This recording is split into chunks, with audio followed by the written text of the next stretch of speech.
నమస్తే, నా పేరు వంశీ. మీరు చూస్తున్నది వంశీ వ్లాగ్స్. ఈరోజు వ్లాగ్ ఏంటంటే, యాక్చువల్‌గా ఎప్పటినుంచో నేను ఏమి అనాథాలకు గానీ, వృద్ధులకు గానీ ఏదైనా పంచడము ఇవన్నీ అనాథల్ని ఎవరైతే హెల్ప్ చేస్తుంటారో వాళ్ళవి హైలైట్ చేసి వాళ్ళకి మనము మన ఛానల్ తరపున ప్రమోట్ చేయాలని ఎప్పటినుంచో చూస్తుంటి. కాబట్టి ఈరోజు అది మాకు తెలిసిన వాళ్ళు ఒక క్రిస్టియన్స్ వృద్ధాశ్రమంలో దానికి బియ్యము, బట్టలు ఇస్తున్నారంటే అదే పనిగా నేను వెళ్ళి మొత్తం అంతా తీసుకున్నాను. వాళ్ళ ప్రేయర్స్ ప్రతి ఒక్కటి తీశాను. ఎందుకంటే క్రిస్టియన్స్‌కి బాగా క్రిస్టియన్స్ అయితే ఎవరైతే ఉంటారో వాళ్ళు చూస్తారు, దీన్ని మళ్ళీ ప్రేరేపిత అయ్యి మళ్ళీ వాళ్ళు ఇస్తారు అనేదాంతో ఇంకా కొంతమందికి ఇదవుతుంది. క్రిస్టియన్సే కాదు, హిందూస్ కానీ వెళ్ళండి, మన హిందూస్ కానీ లేకపోతే ముస్లిమ్స్ కానీ ఎవరైనా కానీ దాంట్లో ఏం లేదు, ప్రతి ఒక్కరు ఉన్నారు అక్కడ క్రిస్టియన్సే కాదు అందరూ ఉన్నారు. వాళ్ళకి బియ్యము వాళ్ళకి తోచినంత సాయం చేయండి. నేను కూడా ఏదో ఒక నా చేతనైనంత సాయం చేస్తాము ఎప్పటికైనా కానీ. ఈ వంశీ వ్లాగ్స్‌లో ఇలాంటి వృద్ధులకు కానీ, ఇలాంటి ఆశ్రయాలకి, అన్ని ఆశ్రమాలకు కానీ, గోసేవలు కానీ ప్రతి ఒక్కటికి వెళ్తాము. వెళ్ళి వాళ్ళు చేసేటివన్నీ మేము ఈ వ్లాగ్స్ ద్వారా మీకు తెలియజేస్తాము. కానీ మీరు దయచేసి ఏం చేస్తారంటే, మాకు ఈ వీడియోని బాగా చూసి టోటల్గా షేర్ చేసి, కామెంట్ చేసి, లైక్ చేసి ఇలాంటివి చేయడం వల్ల మాకు ఫుల్ ఎంకరేజ్ చేసినట్టు ఉంటుందన్నమాట. ఇలాంటివి ఇంకా మేము మీ దగ్గరికి చూపించేకి ప్రయత్నిస్తాం. Thank you.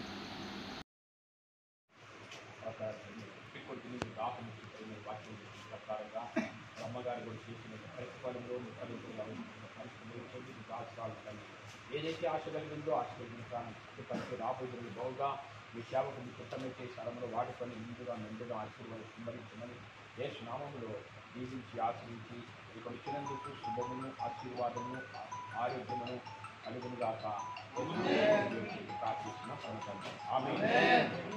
Thank you.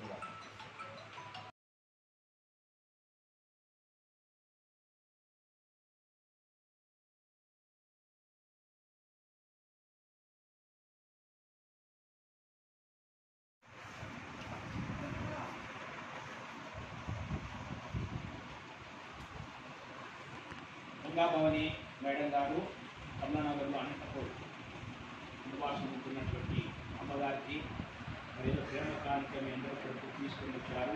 మరి సమయంలో మనం చిన్న ప్రార్థన చేసుకొని ఒక పాట పాడిన తర్వాత వాక్య భాగంలోకి వెళ్ళి ఆ తర్వాత మనం ప్రార్థనతో ముగించుకున్నాం.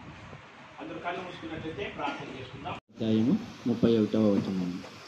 తన మహిమతో మనుష్య కుమారులను ఆయనతో కూడా సమస్త దూతలను వచ్చినప్పుడు ఆయన తన మహిమ గల సింహాసనం మీద ఆసీనుడైండును. అప్పుడు సమస్త జనములు ఆయన ఎదుట పోగు చేయబడుదురు. గొల్లవాళ్ళు మేకలలో నుండి గొర్రెలను వేరుపరుచున్నట్లు ఆయన వారిని వేరుపరిచి తన కుడివైపున గొర్రెలను, ఎడమవైపున మేకలను నిలవబెట్టును.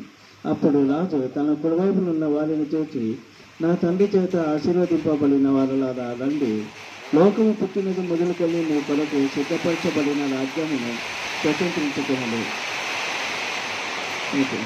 నేను ఆకలి గొంటిని, మీరు నాకు భోజనం పెట్టుకుని, దప్పిగొంటిని, నాకు దాహం ఇచ్చితిరి, పరదేశినై ఇంటిని, నన్ను చేర్చుకుంటుంది, దిగంబరినై ఇంటిని, నాకు బట్టలు ఇచ్చితిరి, రోగినై ఇంటిని, నన్ను చూడవచ్చితిరి, చెరసాలలో ఉంటిని, నా ఇద్దకు వచ్చితిరని చెప్పాను.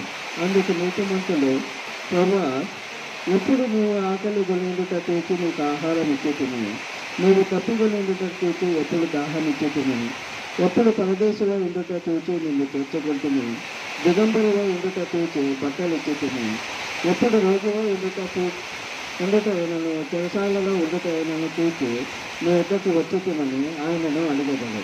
అందుకు రాజు, మిక్కిన అనుభవమైన ఈ నా సహోదరులలో ఒకరికి మీరు చేసేది కనుక నాకు చేసేటని నిత్యముగా మీతో చెప్పుతున్నానని వారితో అన్నమాట. అప్పుడు ఆయన ఎడవైపు నుండి వారిని చూసి, శత్రుపబడిన వారులారా, నన్ను విడిచి అపవాదికుని మన దూతలకు సిద్ధపరచబడిన నిత్యాగ్నిలోనికి పోగుడు. నేను ఆకలి వెంటనే మీరు నాకు భోజనం పెట్టలేదు, బట్టి వెంటనే మీరు నాకు దాహం ఇయ్యలేదు, పరదేశిన ఇంటిని మీరు నన్ను చేర్చుకునలేదు, దిగంబరిన ఇంటిని మీరు నాకు బట్టలు ఇవ్వలేదు, రోగిని చెరసాలలో ఉంటుంది, మీరు నన్ను చూడరాలేదని చెప్పాను. అందుకు వానను ప్రభా, మేమెప్పుడు నీవు ఆకలిగొని ఇండుటైనను, దప్పిగొని ఇండుటైనను, పరదేశివై ఇండుటైనను, దిగంబరివై ఇండుటైనను, రోగివై ఇండుటైనను, చెరసాలలో ఉండుటైనను చూచి నీకు ఉపచారము చేయకపోతేమని ఆయనను అడిగేదారు. అందుకు ఆయన, మిక్కిలి అల్పులైన వీరిలో ఒకనికైనాను మీరు ఇలాగ చేయలేదు కనుక నాకును చేయలేదని మీతో నిశ్చయముగా చెప్పుచున్నానని వారితో అన్నాను. వీరు నిత్య శిక్షకును, నీతిమంతులు నిత్య జీవమునకును పోవుదురు. దేవునికి స్తోత్రం కలుగును. మహోన్నతుడా, మహిమగల రాజా, రాజుకు రాజు, ప్రభువులకు ప్రభువైన దేవా, నిత్యుడు తండ్రి, ఆకాశమందున్న దేవా, యేసయ్యా, మీ పరిశుద్ధమైన పాదములకి వందనములు వందనములు వందనములు ఆయన. ఇక మధ్యాహ్నం కాలంలో తండ్రి ప్రభువా, మరి మేడం వారిని, సార్ వారిని తండ్రి, మరి ఎంతో ప్రేమపూర్వకంగా మీరు ఏర్పాటు చేసిన యొక్క స్థలములైనా ప్రయాసపడి వారం మోచున్న సమస్త దినాలుగా నా వద్దకు రండి అని మీ వాక్యం చెప్పిన ప్రకారం ఎంతో ప్రయాసంతో తండ్రి, విశ్వాసముతో మీరు ఇచ్చిన ఆజ్ఞల మేరకు ప్రేమతో అయినా మా మధ్యకి చేసినటువంటి ఆ యొక్క సహోదరి సహోదరులందరికీ అయా మీ యొక్క నామములో హృదయపూర్వకంగా విన్నపాలు తెలియజేస్తున్నాను ఆయన. మరి తండ్రి ప్రభువా, అయా ఆకలి కొన్ని బిడ్డలకు అన్నం పెట్టుకుని వాక్యం చెప్పిన ప్రకారంగా సత్యం చెప్పిన ఇందువల్ల పొరుగు వారు ప్రేమించము, నిజమైన ప్రత్యేకతగా దిక్కుమాలింపుడు పరామర్శించితే వాక్యం చెప్పిన ప్రకారంగా ఈ దినమున తండ్రి ప్రభువా నిజంగా చూడడానికి తండ్రి, మరి వృద్ధులను ప్రేమించడానికి అయ్యా మీ యొక్క నామములో తండ్రి నడిపించినందుకు మీ పొందనాలనైనా. ఇదంతా మీ ప్రేమ, మీ కృప, మీ దయ, మీ కిరీటం తండ్రి. ఇది మీరు ఏర్పాటు చేసిన దినము తండ్రి. అయా యొక్క దృష్టిని దూరపరిచినైనా మీరే మొత్తం మాట్లాడి సమాధానపరిచి ఇచ్చిన బిడ్డలందరికీ తండ్రి అయా ఆశీర్వాదం కుమ్మరించమని, మీ వెలుగు కుమ్మరించమని, ఇప్పుడు వచ్చిన ప్రతి ఒక్క బిడ్డకి తండ్రి ప్రభువా, తండ్రి కుమార పరిశుద్ధ నామములో జీవనలు కుమ్మరించమని యేసు క్రీస్తు నామములో అడిగి పెట్టుకుంటూ స్తుతిస్తూ ప్రార్థిస్తున్నాము పరమ తండ్రి.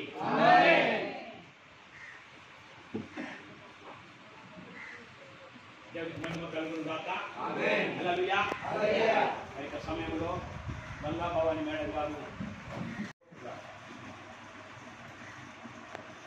చెప్పడం జరిగింది గత నెల రోజుల కిందట. అయితే చూడాలని చెప్పని ఎంతో ప్రయాసంతో ఈ దినమున రావడం జరిగింది. వారందరి గురించి కూడా ప్రార్థన చేయాల్సిందిగా కోరుతున్నాము. ఈ సమయంలో ఒక పాట పాడుకొని తర్వాత వాక్య భాగంలోకి వెళ్దాము. మీరు ఎవరు పాట పాడతారు?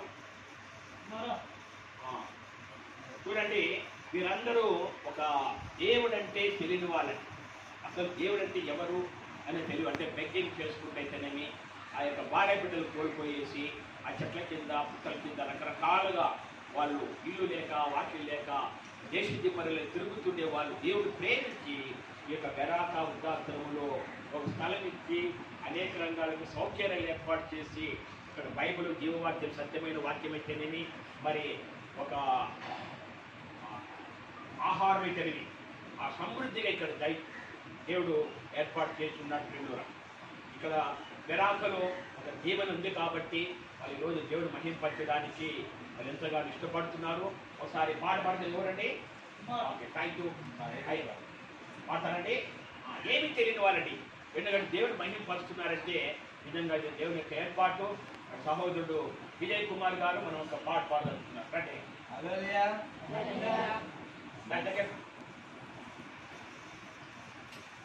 ఆహా, మరి నిజంగా మనం సాగిపోవద్దండి.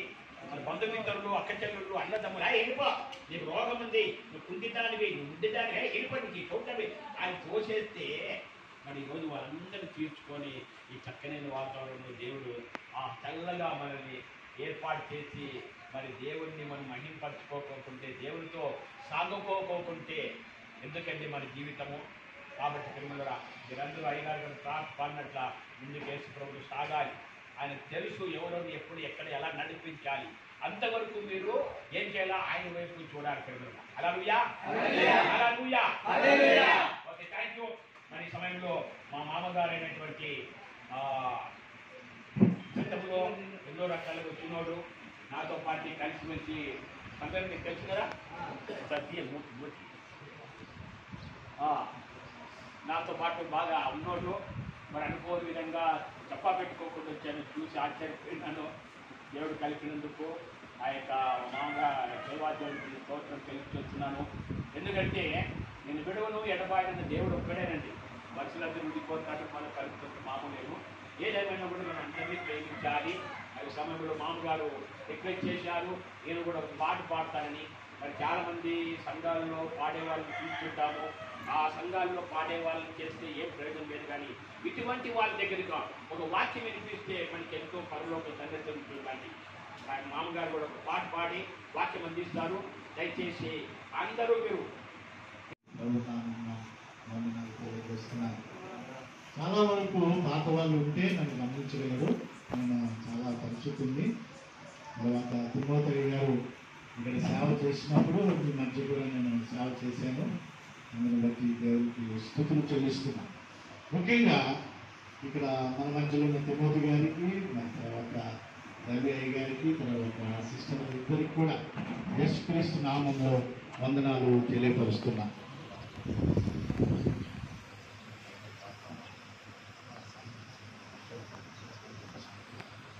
మీ అందరికి కూడా మరొకసారి యేసుక్రీస్తు నామంలో వందనాలు తెలియజేస్తున్నాను. మీరందరూ తల్లిదండ్రుల దగ్గర లేదు, అక్క చెల్లెల దగ్గర లేదు, అన్నదమ్ముల మధ్య లేదు, ఎవరి దగ్గర లేదు. ఒక ప్రేమ అనేది యేసు దగ్గరే ఉంది. ఆ పాట పాడతారు, వినండి.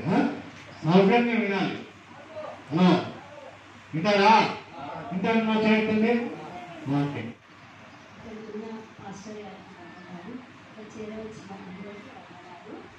నా తల్లితో సమానమైన, తండ్రితో సమానమైన అందరికీ నా నమస్కారాలు.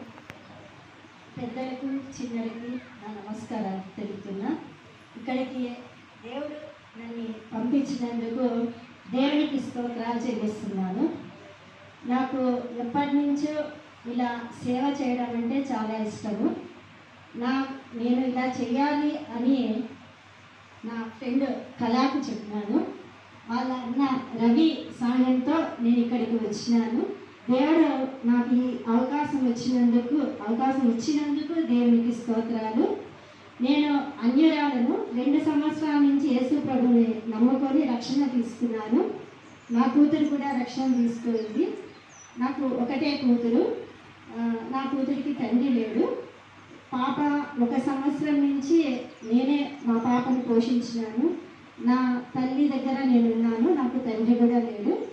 నా కూతురు తండ్రి కూడా స్వర్గస్థులైనారు. మా పాపని ఎంటెక్ వరకు నేను చదివించినాను.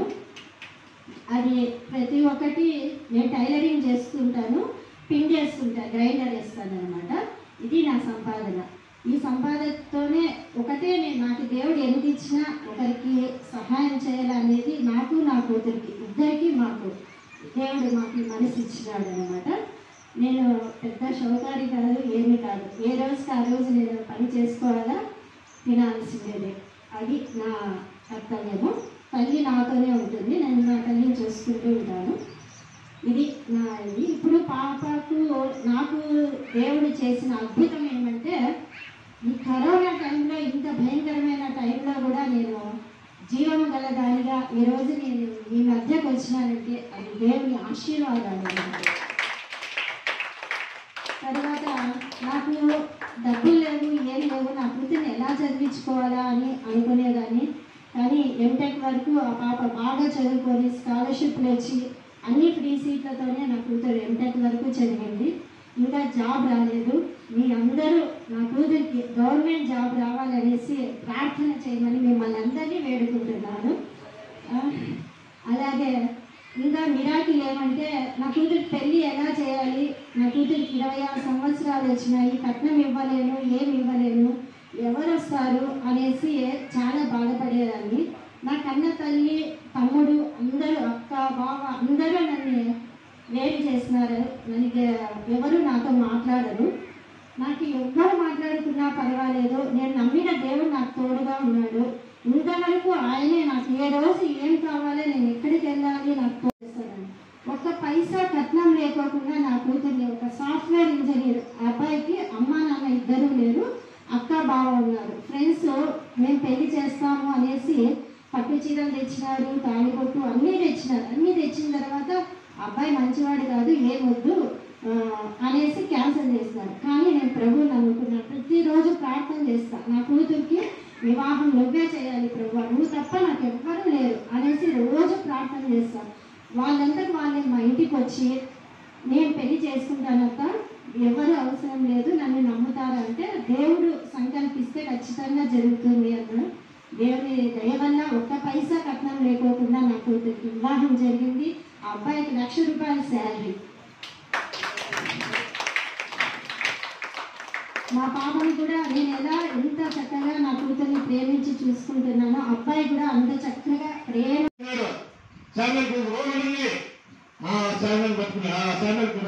ప్రార్థన చేస్తాను. అలాగే దేవుడు నశించిన దాన్ని వెతికి రక్షించుటకు లోకంలో మీరందరూ కూడా నశించిపోతున్నారు. లోకంలో మీకు రోగాలు ఉన్నాయి, బాధలు ఉన్నాయి, కష్టాలు ఉన్నాయి, మీకు ఇబ్బందులు ఉన్నాయి, మీకు ఎవరు ప్రేమించలేని వారిని అన్నాడు. ఇతరులను ఆదరించే వారు లేకుంటే మిమ్మల్ని ఎవరు ప్రేమించినారంటే మొట్టమొదట దేవుడు ప్రేమించినాడు. తన ద్వారా తన దాసుడైన తిమోతి ద్వారా మీకు ఆశ్రయం కలిగించింది. ఎందుకు తెలుసు అంటే శరీరములో ఉన్న మనము ఒకరోజు శరీరం విడిచి వెళ్ళిపోవాలి. కానీ ఆత్మ ఉంది కదా, శరీరం ఉంది, ఆత్మ ఉంది. ఈ ఆత్మ ఎలా కాపాడుకోవాలి అనేది మంచి అవకాశాన్ని తిమోతి ద్వారా మనకి అందించడానికి దేవుడు గొప్ప అవకాశం ఇచ్చాడు. అంత గొప్ప విషయం కదా. ఒక ఆశ్రయం అని ఇచ్చారు. ఆశ్రయం ఆయన అంటారు కదా దేవుడు బైబిల్లో, ఇవ్వడు నేనే మీకు ఆశ్రయ దుర్గమై ఉన్నా. దాని అంటారు కదా, నేను ఆశ్రయ దుర్గమై ఉన్నాను. నా దేవుడు నా కోట, నా కొండ, నా ఆశ్రయుడు. కనుక ఆశ్రయ దుర్గమైన ఆశ్రయించిన తిమోతి గారికి మీకు అందంగా ఇచ్చారు. ఎందుకంటే మీరు ఆత్మలో రక్షించబడాలి. శరీరం ఒకవేళ మిమ్మల్ని దారి పెట్టవచ్చు, శరీర సంబంధం మిమ్మల్ని హింస పెట్టవచ్చు, శరీర సంబంధం మిమ్మల్ని గాయపరచవచ్చు. కానీ ఆత్మీయమైన ఈ శరీరంలో, ఈ ఆత్మలో మరి మీకు సంతోషం కలగాలని దేవుడు ఒక ప్రణాళిక కలిగి తిమోతి గ్రంథం ద్వారా మిమ్మల్ని ఆశ్రయం కలిగించారు. అవునా కదా?